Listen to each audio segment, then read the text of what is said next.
Welcome to Wallpaper channel, and in today's video I'm going to show you how to change wallpaper in your Samsung Galaxy A05 phone. Now the first thing you have to do is touch and hold on the home screen. And here at the bottom you can see wallpapers and style option. Then just tap on wallpapers. From here tap on change wallpapers. Now from here you can change your wallpapers and you can set any type of wallpaper as you like. Here you can see featured wallpaper, graphical wallpaper, also colors wallpaper. Now if you want to set wallpaper from your gallery, just tap on gallery and then choose any folder, and from here you can set any wallpaper as you like. Also if you want to download more wallpaper, just scroll down, then tap on get more wallpapers. From here tap on top.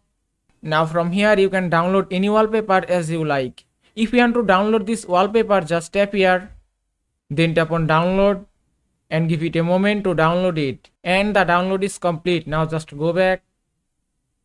And here at the bottom you can find your downloaded wallpaper. If you want to set this wallpaper, just tap here. You can set this wallpaper lock screen and home screen both, but I only select home screen. Then tap on next, then tap on done, and then go back, and it's changed successfully. And that is how you can change wallpaper in your Samsung Galaxy A05 phone. I hope this video was helpful. If it was, please give it a thumbs up and don't forget to subscribe.